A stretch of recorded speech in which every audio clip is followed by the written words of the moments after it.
Hey folks, Sally Riggs here, psychologist, fellow long hauler and your long COVID coach, and welcome to another Wellness Wednesday. And today is part 2 in the series talking about traveling with long COVID. The other thing to think about with travel is what to take with you. And obviously that is a little bit of a rigmarole with all of our medications and supplements and other types of things. I have learned in recent months that, and I think this also applies internationally, most airlines will allow you an additional bag for medical supplies. So for example, I didn't manage it this time, but if I'm doing a shorter trip, I do try to do carry-on only, because obviously then you don't run the risk of losing anything that has been checked by the airline. But I was getting to the point where 3/4 of that space was medications and supplements and rehydration powder and snacks and special foods that we can eat, etc. And I realized that actually I could just take a whole extra bag, and so take 3 bags instead of 2. And you can buy some medical ID tags very easily from Amazon and other places, and I just have one of those on that bag, and ever since I have not been queried.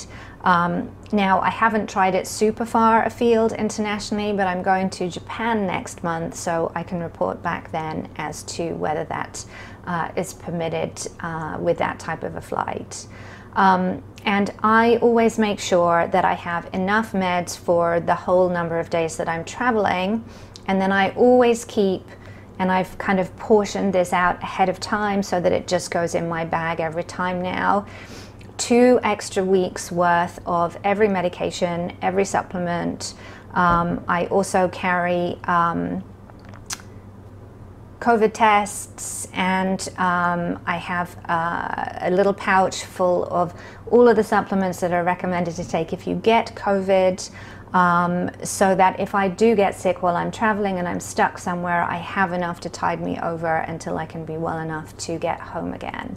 And those just automatically go in my bag.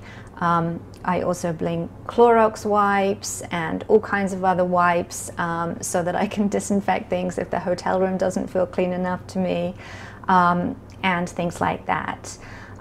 The other thing that I would say in terms of making travel easier, because that's really the most crucial thing, if you want to go somewhere and have some nice relaxing time in some warmer weather, obviously we want to save our strength to be able to do that rather than using up all of our spoons on the journey to get there. So I always try and make sure that my journey to the airport is as little stressful as possible, which these days means taking a cab, and oftentimes it means I book the slightly more luxurious one so that I know the ride will definitely be comfortable. And then this is not a video about points and miles hacking, but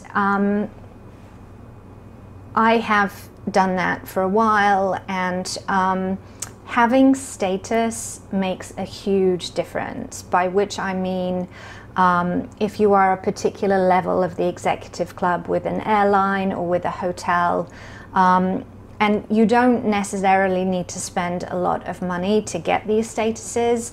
A quick Google search will show you how to hack these things very easily, and there are lots of people on YouTube and Instagram that will tell you how to do that. But for example, if you have status with an airline, it means you're more likely to get a comfortable seat.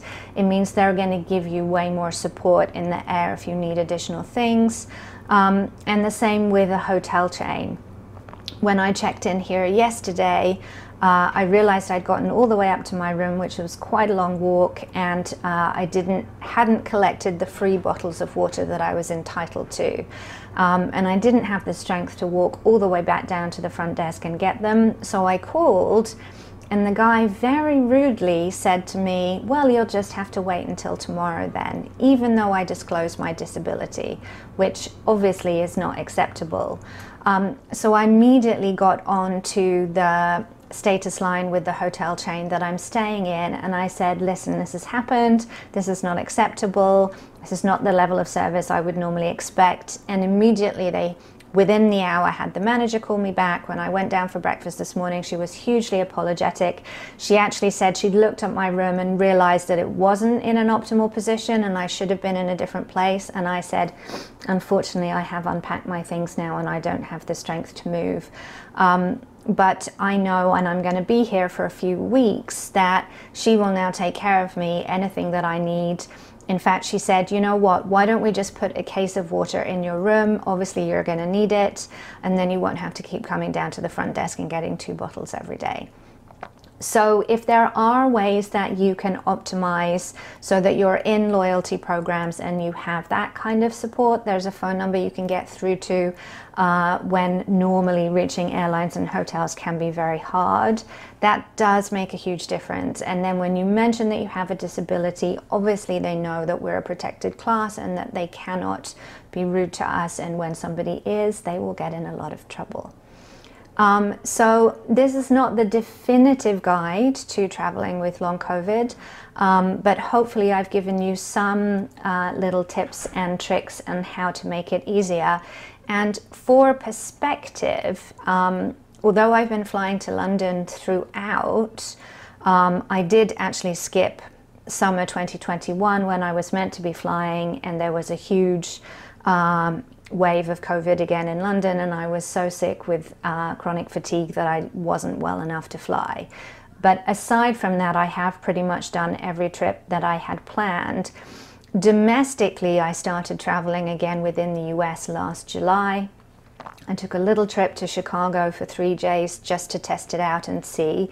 And it was hard work and it was a stretch, and not made easier by the fact that in the middle of the night I accidentally walked into the corner of a wall and gashed my head open, which when you're on blood thinners is not particularly pretty. And I had to fly home with a bandage on my head and go straight to urgent care to get stitches. But aside from that, which obviously wasn't hugely related to long COVID, each trip I've made has been significantly better. You may remember I went to Florida in October for the POLYVAGAL Institute conference. I then went to Sedona in November to check out possible retreat venues, watch this space. And then here I am now in Texas, and comparatively speaking, the flight yesterday, I feel much, much better compared to each of the other ones that I've done in the past. And again, this goes to show that all of this work is helpful to us, what I'm doing with my nervous system, what I'm doing medically. And so there is hope for you that you also, if you wish, can get back to traveling on your schedule, what works for you, what supports your nervous system. And please, if you have any other top tips that I have not mentioned, feel free to pop them in the comments of wherever you are watching this video, or if you're seeing it on the email, just hit reply and let me know what those are. I'm always intrigued to know what other folks are doing to also help manage their nervous system and their long COVID when they travel. And hopefully just in time as we come into the spring and we're beginning to think more about sunny places that we might go. I hope you have a tolerable week. Feel free, if you have any other top tips on traveling with long COVID that I haven't covered here, please pop them in the comments below or hit reply to this email and share them with me. And we have a new round of our Safe and Sound protocol group coming up starting April 27th. If you are curious whether the Safe and Sound protocol would be right for you in your treatment journey, you can book a call at the link below. I will see you again on another Wellness Wednesday. Take care.